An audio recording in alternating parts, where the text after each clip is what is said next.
శ్రీ సత్యసాయి జిల్లా నూతన 3వ కలెక్టర్గా కలెక్టర్ ఛాంబర్లో పదవిని టీఎస్ చేతన్ బాధ్యతలు చేపట్టారు. ఈ సందర్భంగా కలెక్టర్ మాట్లాడుతూ గతంలో డిప్యూటీ కలెక్టర్గా ఇక్కడ విధులు నిర్వర్తించారని, అనుభవంతో జిల్లాను మరింత అభివృద్ధి దిశగా తీసుకెళ్తూ ప్రముఖ ఆధ్యాత్మిక కేంద్రం, ప్రపంచ ప్రఖ్యాతిగాంచిన పుట్టపర్తిని మరింత అభివృద్ధి పరిచే విధంగా తోడ్పడతానని తెలిపారు. ఈ సందర్భంగా పలువురు ఉన్నతాధికారులు ఆయనకు స్వాగతం పలుకుతూ ఆహ్వానించారు.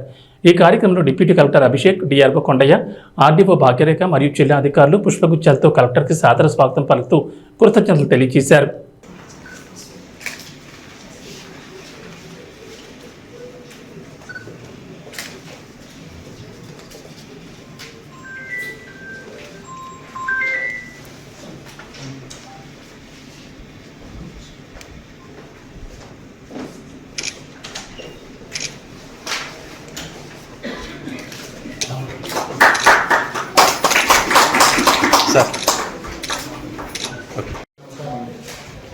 నేను ఈరోజు సత్యసాయి జిల్లాలో 3వ కలెక్టర్గా బాధ్యతలు తీసుకోవడం జరుగుతుంది. మొట్టమొదటిగా నేను గౌరవ ముఖ్యమంత్రి గారు అలాగే చీఫ్ సెక్రటరీ సార్కి అందరికీ ధన్యవాదాలు చెప్తున్నాను. అలాగే అండి జిల్లాలో మనకి ఇప్పుడు 2 మంత్రులు ఉన్నారు. అలాగే శాసనసభలో 6 కాన్స్టిట్యున్సీస్ వస్తే దాంతోపాటు రాప్తాడు మండలి నుంచి రాప్తాడు కాన్స్టిట్యూన్సీ నుంచి 2 మండలాలు రామగిరి అండ్ కళ్యాణ్పల్లి మనకి జిల్లాలో ఉంటుంది. సో అందరూ శాసనసభ్యులు అందరితో కలిపి మన జిల్లాని పురోగతి ముందుకు ఎలా తీసుకెళ్తాము, కోఆర్డినేషన్ చేస్తూ తీసుకెళ్తాము. అది విల్ బి ఎ ఫెసిలిటేటర్. అంతేకాకుండా మీ అందరికీ తెలుసు, ఇది సత్యసాయి జిల్లా మనకి అనంతపురం జిల్లా నుంచి 2022లో మనకి ఏప్రిల్లో రీఆర్గనైజేషన్ వల్ల కొత్త జిల్లాగా ఏర్పడింది.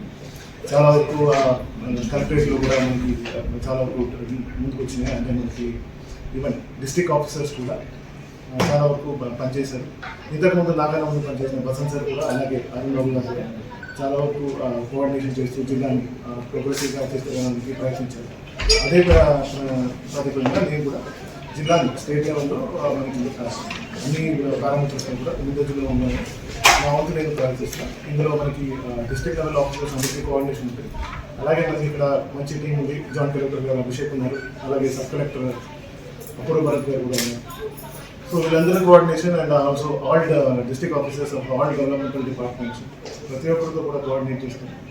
అండ్ మీరు కూడా మీ పార్టిసిపేషన్ కూడా మనకి చాలా ఇంపార్టెంట్, బికాస్ మీ ఫీడ్బ్యాక్ కూడా మనకి చాలా వస్తుంది. కాబట్టి జిల్లాని ఎలా ముందుకు తీసుకెళ్దాం అనేది మనకి ఇంపార్టెంట్ ఆస్పెక్ట్. అంతేకాకుండా ఇప్పుడు మనకి కొత్త ప్రభుత్వం ఏర్పాటైన తర్వాత మనకి కొన్ని ఆల్రెడీ డిసిషన్స్ తీసుకోవడం జరిగింది. ఒకటి వచ్చి ఫ్రీ శాండ్ పాలసీ డిసిషన్ తీసుకోవడం జరిగింది. జిల్లాలో కూడా మనకి 5 స్టాక్ పాయింట్స్ ఉన్నాయి. మా 2 ఉద్యోగులు, ఒకటి బత్తలపల్లి, రామగిరి, ఒకటి అక్కడి ఆల్రెడీ ఆపరేట్ అవుతున్నాయి. దానికి పేమెంట్ కూడా కంప్లీట్ ఆన్లైన్ ప్రాసెస్లో చేశారు. ఇవన్నీ కూడా మండే నుంచి కూడా జాయింట్ కలెక్టర్ గారు మానిటర్ చేస్తున్నారు. It's continuous process. సో కాబట్టి దీన్ని కూడా మానిటర్ చేసుకోవడం జరుగుతుంది. అంతేకాకుండా మనకి జిల్లాలో పెన్షనర్స్ 27 lakh పెన్షనర్స్ ఉన్నారు. దానికి 185 crores వరకు రిక్వైర్మెంట్ ఉంటుంది. ఆల్రెడీ మనం ఒక పెన్షన్ విడత మనం ఆల్రెడీ ఇచ్చాము.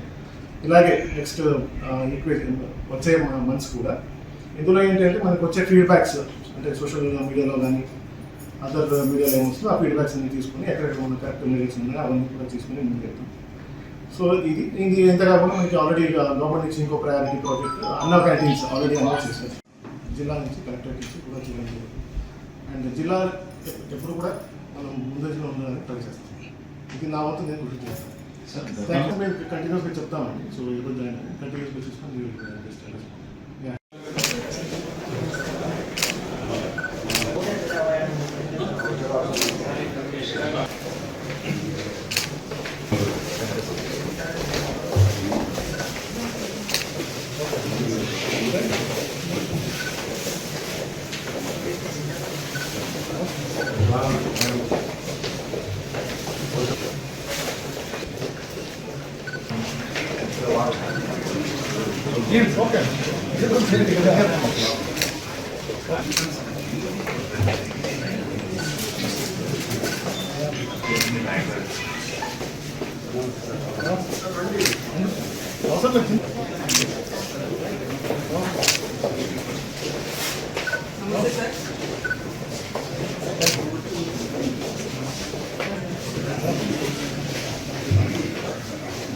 మినిస్టర్ ఉన్నారు కదా, మినిస్టర్ గారికి అందరూ డిపార్ట్మెంట్ చేస్తాను.